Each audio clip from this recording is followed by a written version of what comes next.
Good evening, Kemi and Toyin. How you doing? Good? We're good. Good, thank you. Wow, thank you. Good. Pleasure to have you both on. I know you're in different time zones, so that can be a little bit tough coordinating. You're both parents. So yeah, time is precious, right? There's not much of it. So let's get straight into it because it was actually your business on parenting that got me interested in you guys in the first place. I saw a bit of promotion flying about. A few people sent me your flyer, and it's a business that is focused on parenting Black children on race for positive mental health, right? I know you've had an event recently, which I'm sure you're going to go into. There's no book on parenting, right? So what was it that you saw as a challenge that existed that meant that you was going to bring about this business? Okay, thank you for your time tonight. This is great because we really feel quite passionate about this business and the model that we created. And essentially, it came from a need in which we established or found right in the early stages of our own parenting journey. Raising 2 children each, we've both got children under 6. We found ourselves in a situation where we were having conversations fairly earlier than we had anticipated. And we really felt that we needed to build on knowledge and almost kind of like package it in a program, which is essentially what we've created with Consult 2010. We come with educators' backgrounds. We're both teachers, and we found that there was opportunities in the classroom to really delve into conversations about race with children that wanted to have that conversation. But essentially, there's only so much you can do as a teacher, right? So it was limited in terms of those conversations and the dialogue.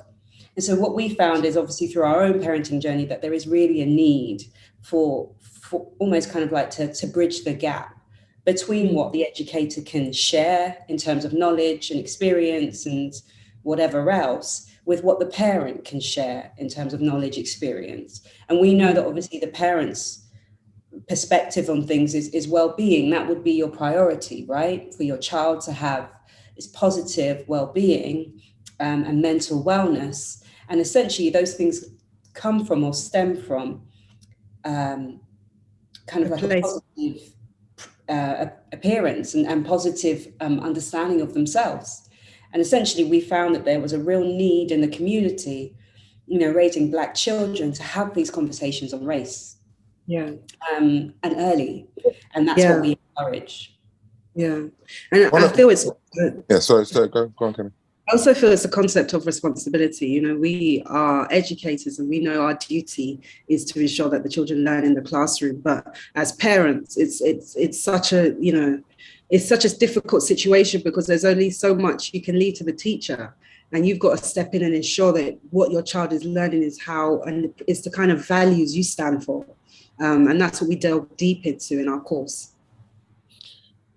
We need to be intentional when we talk to our children about race so that they can be proud of who they are, right? I know that that's what's underpinning, the business structure.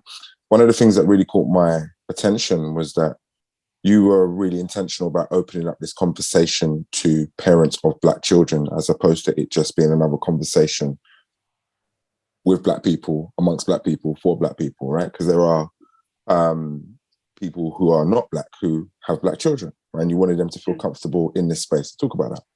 Definitely. We found that there was a need within the transracial adoptive community, where you have parents raising children of a different race, and just knowing or equipping them with the tools so that you have the language, and you may not have the lived experience, but it's the idea that you come with an education, because there does need to be there has to be a level of understanding, a starting point. And even someone like myself that may have the lived experience raising my 2 children, I've still stumbled across, kind of opportunities where there are learning opportunities and teaching opportunities to really kind of take advantage of. And essentially that's what we kind of really encourage, and not shying away from the conversations. And I think within the transracial community or adoptive community, there is a real urge to learn. There is a desire, because you are raising a child of a different race. You want to embrace that. You want to embrace anything that will enable them to feel positive and, inspired to be themselves and to be everything but, themselves. And sorry, the idea of them not being apologetic, unapologetic.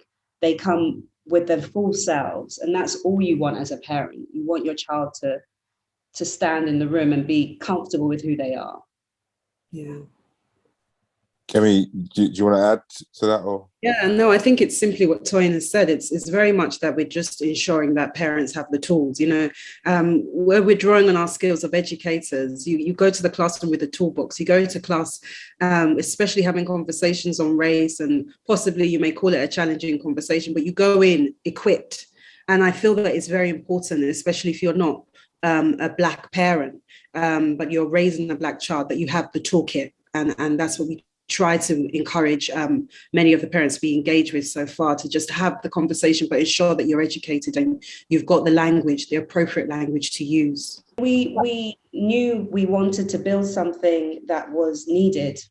We saw within our own kind of raising young children, Black children, that there was a need to really hone in on the mental wellness. And it's more of an intervention. I think that's so important to bear in mind, that when we think about statistics and the fact that, alpha generation coming through now, those children that are born in the mid-20s to, 2010s and 2020s. Yeah. So alpha generation, these children are probably going to be, or will be, the most culturally diverse. So we need to be prepared for that. And I think it's about encouraging those conversations now. But appropriate conversations, and that's what. So how have you gone about doing that? Because is that what the first event was about, literally to kind of galvanize that community? Yeah, our webinar was a great opportunity to actually get our community to kind of listen to us. It was our first webinar where we introduced our course, and we talked to give a bit of feedback, a bit of background about who we are as people and as professionals, and why we even built this. Our why is a big kind of it's our story. And we're here to be able to provide a service that is needed at this time. We discussed that in the webinar, the kind of context. And once we discussed that, we shared the context in terms of what we're living in, the times that we're living in, where you can't shy away from conversations on race, to then having a discussion on how do we then tackle our children facing racism. Not saying that it's okay to be dealing with, but the reality is that they are going to face challenges, and how do we ensure that our children are ready and resilient for those challenges? So we delve deep into values and understanding self-identity, and we talk about the whole kind of concept on our own bias. As parents, we come with our baggage, and we've got to kind of address that baggage first before we can now have the conversation with our children. I think it's really important to have race as high on the agenda. Yes, it relates to the times, most definitely, that we're living in, but at the same time, it's also who you are as your foundation of a person. Your race is so important, and we really discussed that concept of color blindness and raising children to not see race. And we can't ignore the fact that by 3 months, children already are able to identify their race and take a liking to those that are actually of a similar ethnicity to themselves. So we have to be able to have conversations that are honest and frank, and we're just equipping our children to be able to be whole-hearted human beings as they grow up into adulthood. So what's the future hold for this then? What's next? Is there another webinar coming up? How are we going to grow this community, and what type of change are we looking to affect moving forward? Definitely. So we've got another webinar coming up where we delve deeper into the actual course content, which we deliver over a 4-week period. And as Kemi mentioned, we kind of go through a process of unpacking and unlearning to the point where we then establish new values within your family and approaches to having those conversations. So it's a gradual process, but it's a great module in terms of the 4, and they work really well. So they're coming up in January. We've got our first cohort. We delivered that to online via, and the course is delivered lots of different ways. in terms of snippets, videos, case studies, as well as your workbook and general conversations. And so what we're hoping to do, obviously, is roll that out over the period of next year quite a few times. So the first cohort, as I mentioned, is in January. Prior to that, we're building a really exciting community that really wants to engage in the conversations. We've been really more kind of taken aback with the feedback, actually, that we had from our first webinar. And we're happy that we're able to kind of engage in those conversations with people now about the need that we have established, and know that it does exist. And there's definitely a place for what we're building. So, yeah. Is it just you two? And is there any plans to onboard more people? I'm sure you need help. We always need help at the beginning of building a business. We always need help, but at the moment, Consult 2010 is Toyin and myself. We lead on it. We facilitate the training. We are the coaches, first aid, mental health aider. We're literally the business at the moment. Yes, we are. And twin sisters, right? I mean, people are going to notice the resemblance, so we might. Yeah, we are identical. Cool. And 2010 actually derives from our birthday. We're born on the 20th of October, so 2010 Consult is consult us, basically. That's what it means. So that's where our branding comes. All right, cool. It's been a pleasure talking to you guys. I mean, if in an ideal world, if you could see this growing successfully, I'm not saying it isn't, but just see it in your mind's eye. Share what that looks like with us, and who needs to come in and help you, sponsor you. Who would you like to partner with in order to kind of maximize the reach and the impact of what you're doing?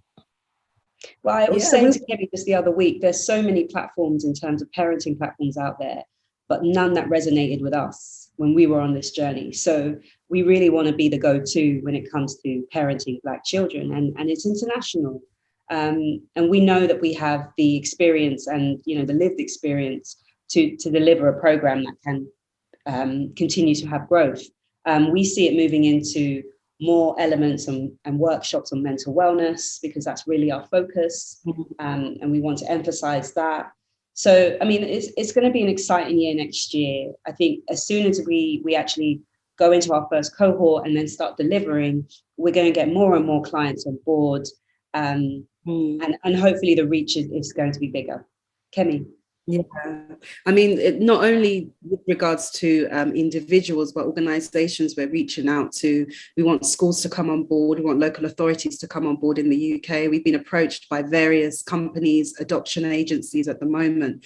And it's very much about ensuring that we're creating this community, and it's that ongoing conversation. So we're ready to collaborate with those that are ready to kind of see our vision and run with it.